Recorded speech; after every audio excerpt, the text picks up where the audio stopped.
HR nima? Lavozim va sohaning rivojlanish tarixi. Assalomu alaykum do'stlar. Bugun siz bilan HR nima ekanligi, bu lavozim qayerdan kelib chiqqani va bugungi kunda qanday o'zgarishlarga uchraganini birga ko'rib chiqamiz. Har kuni ishga boramiz, ish haqi olamiz, rahbarlar bilan gaplashamiz. Ammo bu jarayonlarni kimdir nazorat qilmoqda yoki rejalashtirmoqda.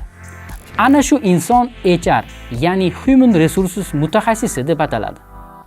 HR bu ingliz tilidagi Human Resources iborasining qisqartmasi bo'lib, o'zbek tilida inson resurslari degan ma'noni anglatadi.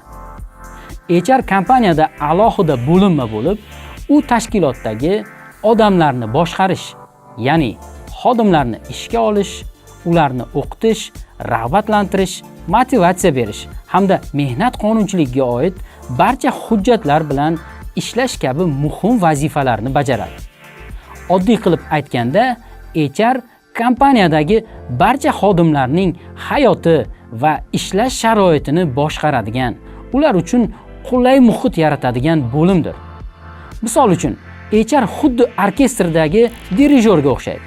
Agar har bir sozanda, ya'ni xodim o'z vazifasini to'g'ri bajarsa, ajoyib musiqa yangraydi va butun kompaniya mukammal ishlashiga olib keladi. HRning qisqacha tarixi. Odamlar boshqaruv tushunchasi qadimdan mavjud bo'lgan.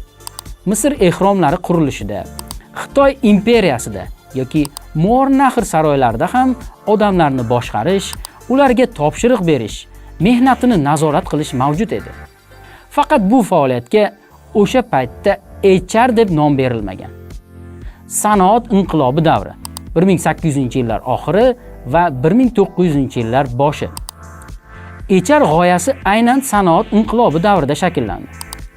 Ishchilar sonining ortishi bilan ish vaqti, mehnat sharoitlari, xavfsizlik, ish haqi kabi muammolar paydo bo'ldi. Shu bilan birga xodimlarning huquqlarini himoya qilishga ehtiyoj tug'ildi.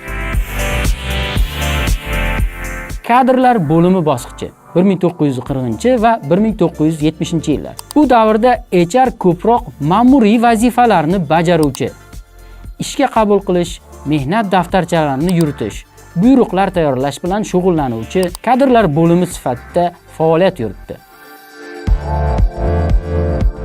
Zamonaviy bosqich yoki transformatsiya bosqichi ham deb ataladi.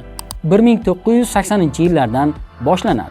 Bu davrda HR odamlar bilan ishlovchi, kompaniya kelajagini quruvchi strategik sherik maqomiga ko'tarildi. Xodimlar salohiyatini ochish, ularni o'qitish, motivatsiya, kompaniya madaniyatini shakllantirish.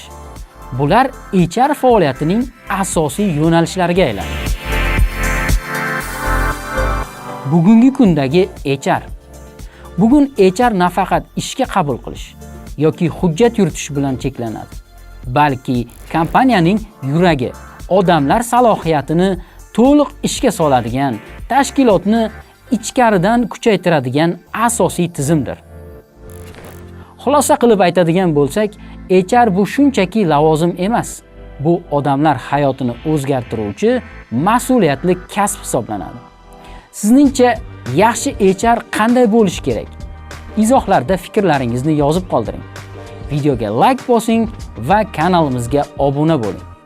HR darslarining navbatdagisida ko'rishguncha